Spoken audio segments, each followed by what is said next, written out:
The rain had just stopped over the city of Ashford Bay when the golden doors of Callaway and Vance, the most prestigious luxury retail and real estate corporation on the East Coast, opened for another ordinary Tuesday morning. Or at least, that's what everyone thought it would be. Marble floors gleamed under crystal chandeliers. Employees in tailored suits rushed past glass walls engraved with the company's golden emblem. At the reception desk, sitting like a queen surveying her kingdom, was Vanessa Cole, the head of client relations, a woman known throughout the building for her sharp tongue, her expensive Italian heels, and her complete inability to hide her contempt for anyone she considered beneath her. Vanessa had spent 11 years climbing the corporate ladder, and she never let anyone forget it. She wore her success like armor, and she believed with unshakable certainty that the world was divided into two kinds of people, those who mattered and those who didn't. That morning, like every morning, she checked her reflection in her phone screen, adjusted her diamond earrings, and prepared to greet the elite clients who would soon walk through those golden doors. What she did not prepare for was him. At exactly 9:47 a.m., the doors opened, and an old man stepped inside. He moved slowly, almost cautiously, as if unsure whether he belonged in a place so bright and so cold. His shoes were worn at the edges, the soles thin from years of walking. His coat, a faded shade of grey, hung loosely over his thin shoulders, patched at the elbows with careful, uneven stitches.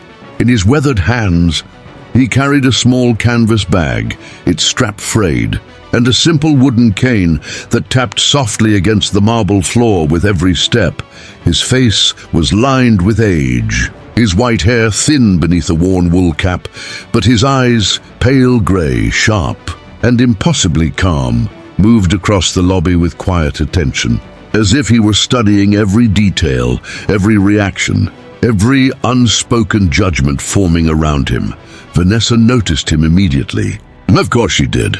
He stood out like a stain on a white tablecloth. She rose from her chair, heels clicking against the floor, and intercepted him before he could take more than a few steps into the lobby. "Excuse me," she said, her voice sharp enough to cut glass. "This is a private corporate building. I think you might be lost." The old man paused. He looked at her, not with fear, not with embarrassment, but with something closer to quiet curiosity. "I was told this was Callaway and Vance," he said softly, his voice low and steady, carrying the faint trace of an accent no one in the room could quite place. "It is," Vanessa said, crossing her arms. "But this isn't a shelter, sir. If you need help, there's a community center 2 blocks from here. They serve breakfast until 10. A few employees nearby exchanged glances. Someone near the elevator stifled a laugh behind a coffee cup. No one said anything. The old man's expression didn't change. "I just need a few minutes," he said. "I have some questions." "Questions?" Vanessa repeated, raising an eyebrow as if the word itself was absurd coming from him. "Sir, I don't have time for this." "You need to leave now." Still, he didn't move. He looked past her toward the golden emblem on the wall, toward the glass elevators, rising silently toward the upper floors, toward the framed photographs of gleaming buildings the company had constructed across the country. His eyes lingered there for a long moment, as if the walls themselves held memories only he could see. "This building," he murmured, almost to himself, "used to be smaller." Vanessa let out a short, humorless laugh. "Sure it did," she said, loud enough for others to hear. "I'm sure you remember when it was built by hand, too." A ripple of quiet laughter spread through the lobby. Vanessa smiled, satisfied, feeding on the attention the way she always did, but not everyone laughed. At the far end of the reception desk, a young woman named Daniela Reyes had been watching the entire exchange in silence. She was 26, new to the company, working as a junior client coordinator, and she had learned quickly that in this building, silence was survival. Speaking up against Vanessa Cole had cost more than one employee their job, but something about the old man's eyes, tired yet dignified, made it impossible for Daniela to stay quiet for long. She stepped forward, carrying a small paper cup of water she had just poured for herself. "Sir," she said gently, holding it out to him, "would you like some water?" The old man turned to her, and for the first time since he had entered the building, something shifted in his expression. A flicker of warmth, of surprise, of something almost like gratitude. "Thank you," he said, accepting the cup with both hands, as if it was something precious. Vanessa scoffed. "Daniela, don't encourage him. We have actual clients coming in 20 minutes. This isn't a charity. He's not bothering anyone," Daniela said quietly, her voice steady despite the tightness in her chest. "He's bothering me," Vanessa snapped. "Look at him. He probably wandered in off the street. People like that don't just walk into buildings like this for no reason." The old man took a slow sip of water, his pale eyes never leaving Vanessa's face. "People like what exactly?" he asked. The question hung in the air, simple, calm, but somehow heavier than anything else that had been said. Vanessa blinked, momentarily caught off guard, but she recovered quickly, straightening her shoulders. "People who don't belong here," she said flatly. "This is a place for professionals, for people who've earned their place, not—" She gestured vaguely at his coat, his cane, his worn shoes. "This." A heavy silence settled over the lobby. Even the employees, who had been laughing moments earlier, now shifted uncomfortably, suddenly aware of how far Vanessa's words had gone. The old man lowered his cup. He looked at her for a long moment, and when he spoke again, his voice was calm, almost gentle, but it carried a weight that made several people in the room feel a chill run down their spine. "Earned their place," he repeated softly. "That's an interesting way to see the world. It's the only way that matters," Vanessa said, her chin lifting with practiced confidence. "Now please, before I have security escort you out, if you're already feeling that knot in your chest, that quiet anger building as you watch someone judged so cruelly for simply looking poor, make sure to drop a comment below telling us where you're watching from and hit subscribe, because this story is about to take a turn none of you will see coming." The old man nodded slowly, as though he had heard something he needed to hear. He didn't argue. He didn't raise his voice. He simply reached for his cane, steadying himself, and took one last look around the lobby, at the golden emblem, at the marble floors, at the faces watching him with a mixture of pity and disdain. "Thank you for the water," he said to Daniela, his voice softer now. Daniela nodded, unable to find the right words, her throat tight with something between shame and sorrow. Shame for her co-workers, sorrow for a stranger she somehow felt she should protect. The old man turned toward Vanessa one final time. "You know," he said quietly, "a person's character isn't found in the clothes they wear or the shoes on their feet. It's found in how they treat someone who can offer them nothing in return." Vanessa rolled her eyes. "Very poetic. Goodbye." He held her gaze for one more second, something unreadable flickering behind those pale gray eyes. And then he turned and walked toward the door, his cane tapping softly against the marble with every slow, deliberate step. The golden doors closed behind him. Vanessa exhaled sharply, smoothing down her blazer, as though the encounter had left an invisible stain on her. "Finally," she muttered. Some people have no shame. A few employees nodded in agreement, eager to stay on her good side. Others simply looked away, uncomfortable, unwilling to challenge her, but clearly unsettled by what they had just witnessed.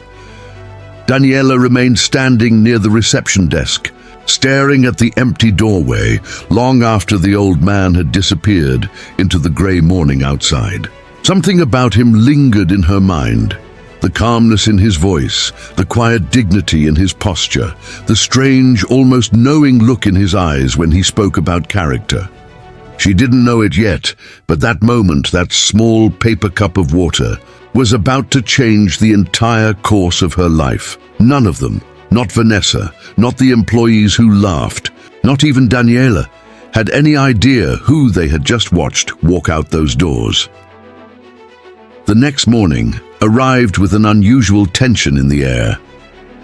Vanessa arrived at work exactly on time, as always, her heels echoing confidently against the marble floor. She barely noticed the unusual number of black sedans parked outside the building, or the two men in dark suits standing near the entrance, speaking quietly into their earpieces. She walked past them without a second glance, far too absorbed in her own morning routine to register the tension rippling through the lobby. But something was different. The air itself seemed to hum with anticipation. Employees whispered in small clusters near the elevators. Someone from the executive floor rushed past carrying a stack of files, looking pale and flustered. The head of security, a stern man named Marcus Whitfield, who rarely left his post near the security office, stood near the reception desk, adjusting his tie as though preparing for an inspection. "What's going on?" Vanessa asked one of her colleagues, frowning as she noticed the unusual formality in the air. "I don't know," the colleague whispered back. "Something about a board meeting." "Everyone's on edge." Vanessa shrugged it off. Board meetings happened all the time. She had more important things to worry about, namely, an important client meeting scheduled for 11 o'clock, one she had been preparing for all week. At exactly 9:47 a.m., the exact same time as the previous day, the golden doors of Callaway and Vance opened once more. But this time, the man who walked through them was unrecognizable. He wore a tailored charcoal suit, impeccably cut, the kind that whispered wealth rather than shouting it. His shoes were polished to a mirror shine. His white hair, once hidden beneath a worn wool cap, was now neatly combed back, revealing a face that carried unmistakable authority. He walked without a cane this time, his posture straight, his pace deliberate and calm, each step carrying the quiet confidence of someone who had never once needed to prove himself to anyone in that room. Beside him walked two men in dark suits, clearly bodyguards, their eyes scanning the lobby with practiced precision. Behind him followed three more people, a woman carrying a leather portfolio embossed with the company's golden emblem. An older man Vanessa recognized with a jolt of horror as Richard Callaway, the current CEO of the company, and another man she vaguely remembered from the annual shareholder photographs, a senior board member. The entire lobby went silent. Marcus Whitfield, the head of security, stepped forward immediately, his posture stiffening into something close to reverence. "Mr. Ashford," he said, his voice unusually formal. "Welcome back, sir. We weren't expecting you until later this morning." Vanessa's blood ran cold. Ashford, the name struck her like a physical blow. Everyone in the corporate world knew that name. Everyone who had ever studied the history of Callaway and Vance knew that name. Theodore Ashford was not just a shareholder. He was the founder, the visionary who had built the company from a single small storefront decades ago into the sprawling empire it had become. He was the majority stakeholder, the man whose decisions shaped the fate of thousands of employees across the country. The man she had humiliated the day before, the man she had called a beggar in front of the entire lobby, the man she had threatened to have removed by security, was Theodore Ashford himself. Vanessa felt the floor tilt beneath her feet. Richard Callaway, the CEO, stepped forward, his expression grave. "Good morning, everyone," he announced, his voice carrying across the lobby with practiced authority. "I apologize for the unannounced visit, but Mr. Ashford has requested a company-wide address regarding an incident that occurred yesterday. Right here in this lobby." Vanessa's stomach dropped. Every employee in the vicinity turned to look at her, realization spreading across their faces like wildfire. The whispers began almost instantly. Theodore Ashford stepped forward, his pale gray eyes, the same eyes Vanessa had dismissed so easily the day before, now sweeping across the lobby with quiet, unshakable authority. "Yesterday," he began, his voice calm but carrying an undeniable weight, "I walked into this building dressed as I was for a reason. I do this once or twice a year in different locations under different appearances. I've done it in warehouses, in retail stores, in our corporate offices overseas. I do it because numbers on a spreadsheet and reports from department heads can only tell me so much about the character of the people I employ." He paused, his gaze drifting briefly toward Vanessa, who stood frozen near the reception desk, her face pale, her hands trembling slightly at her sides. "I wanted to see how people are treated," he continued, "when they appear to have nothing to offer. No status, no money, no title. I wanted to see who among you would show kindness without expecting anything in return, and who would show contempt the moment they believed no one of consequence was watching." The silence in the lobby was absolute. "Yesterday," Theodore said, his voice growing slightly softer, though no less firm, "I found my answer." He turned toward Daniela, who stood near the reception desk, her eyes wide with disbelief. "This young woman," he said, gesturing toward her, "offered me water. She spoke to me with respect without knowing who I was, without expecting any reward. She treated me as a human being, at a time when doing so cost her nothing but also gained her nothing. That to me is the truest measure of character." Daniela's eyes filled with tears as murmurs of surprise rippled through the crowd. Theodore then turned his gaze toward Vanessa, and the temperature in the room seemed to drop several degrees. "And you," he said quietly, "called me a beggar. You told me people like me don't belong in this building. You threatened to have security remove me. You did all of this in front of your colleagues, without a single moment of hesitation or doubt." Vanessa's mouth opened, but no words came out. Her carefully constructed confidence, the armor she had worn for 11 years, crumbled in an instant. "Mr. Ashford," she finally stammered, her voice shaking, I had no idea who you were. If I had known..." "That's exactly the problem," Theodore interrupted, his voice sharp now, cutting through her excuse like a blade. "You shouldn't need to know who someone is in order to treat them with basic human decency. Respect isn't something you extend only to those who can benefit you. It's something you offer to everyone, regardless of what they wear, what they carry, or what they appear to have." Vanessa's eyes welled with tears, panic rising in her chest. "Please," she said, her voice breaking, "I've worked here for 11 years. This job is everything to me. I made a mistake, a terrible mistake, but please don't take this away from me." Theodore studied her for a long moment, his expression unreadable. The entire lobby held its breath, waiting. "I'm not interested in destroying anyone's life," he said finally. "But I am interested in making sure a company that carries my name reflects the values I actually believe in." He turned to Richard Calloway. "Effective immediately, Ms. Cole is relieved of her position as head of client relations." A collective gasp rippled through the crowd. Vanessa's knees nearly buckled beneath her. "However," Theodore continued, "I don't believe in simply discarding people the moment they fail. I believe in second chances, provided they're willing to learn from them." He looked back at Vanessa.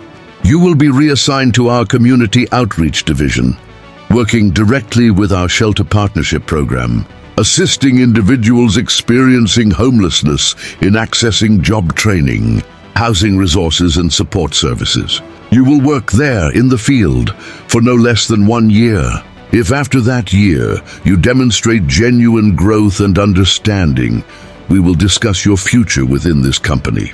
If not, your employment here will end permanently." Vanessa stood frozen, tears streaming silently down her face, humiliation and relief tangled together in a knot she couldn't begin to untangle. It wasn't the outcome she had hoped for, but it was far better than what she had feared. "Thank you," she whispered, her voice barely audible. "I understand." Theodore nodded once, then turned toward Daniela, and something in his expression softened considerably. "As for you," he said, "I've reviewed your file this morning. Impressive academic record, strong performance reviews despite your short time here. And yesterday you showed me something no resume or interview ever could." Daniela's breath caught in her throat. "Effective immediately," Theodore continued. "You're being promoted to Senior Client Relations Coordinator, with a full salary adjustment to match the position. Additionally, this company will be covering the full cost of your graduate studies, should you choose to pursue them, along with a mentorship placement directly under our executive leadership team." Daniela's hands flew to her mouth, tears spilling freely now. I don't know what to say, she whispered. You already said everything that mattered, Theodore replied gently. Yesterday, with a cup of water. If this moment gave you chills, if you felt that quiet justice settle in your chest the way it settled across that lobby, take a second to like this video and subscribe to the channel, because stories like this deserve to be shared with the world, and there are so many more waiting for you. The following weeks brought changes no one in that building would soon forget. Vanessa Cole, once feared and obeyed without question, now spent her days in a very different environment. Gone were the marble floors and crystal chandeliers. In their place stood the modest offices of the Outreach Center, tucked into a quieter part of the city where the walls were plain and the furniture worn. But the work mattered in ways she had never once considered. Her first week was humbling in ways she hadn't imagined possible. She sat across from men and women who had lost everything, jobs, homes, sometimes entire families, and listened to their stories, really listened for what felt like the first time in her adult life. She helped fill out job applications with hands that had once only signed luxury contracts. She learned names, not just faces to dismiss. She learned that behind every worn coat and every tired pair of eyes was a story far more complicated than she had ever bothered to imagine. One afternoon, several weeks into her new position, an elderly woman sat across from her, her clothes patched, her hands trembling slightly as she filled out a housing assistance form. You're very patient, the woman said quietly, glancing up at Vanessa. Most people rush through this. They don't really look at you. Vanessa felt something tighten in her chest. I used to be one of those people, she admitted quietly. I'm trying not to be anymore, the woman smiled softly. Well, you're doing a fine job. For the first time in longer than she could remember, Vanessa felt something close to genuine pride. Not the hollow pride of status or recognition, but something quieter, steadier, something that felt real. Meanwhile, Daniela's life transformed in ways she had never dared to dream of. Her promotion came with responsibilities that terrified and excited her in equal measure. She sat in meetings she once could only have imagined attending, contributed ideas that shaped real decisions, and slowly began to understand that her quiet act of kindness had opened a door she never knew existed. Theodore Ashford personally checked in with her from time to time, offering guidance, sharing wisdom accumulated over decades of building an empire from nothing. He told her once, during a quiet conversation in his office overlooking the city skyline, about how he had started his own journey decades earlier. Sleeping in the back of a small hardware store he couldn't yet afford to rent an apartment near, working nights and weekends until the business slowly, painfully, became something real. I never forgot what it felt like to be looked down upon, he told her. And I promised myself that if I ever built something of my own, I would never let it become a place where people forgot how to see each other.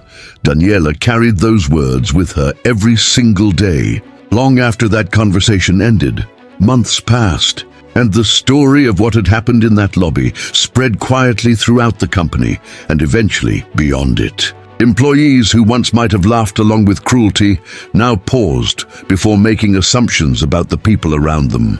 New hires were told the story during their onboarding, not as gossip, but as a lesson, a reminder that character mattered more than appearances ever could. Theodore Ashford continued his quiet visits to different branches of his company throughout the following year, dressed sometimes as a delivery worker, sometimes as an elderly janitor, sometimes simply as an ordinary man walking through the doors of a building he owned, but chose never to be recognized in. He believed, firmly and unwaveringly, that true leadership meant understanding the lives of every single person a company touched, not just the ones sitting in boardrooms. And Vanessa Cole, exactly 1 year after that fateful morning, sat once again across from Theodore Ashford, this time in his private office, the weight of the past year visible in the quiet confidence that had replaced her old arrogance. "You've changed," Theodore observed, studying her carefully. "I hope so," Vanessa replied.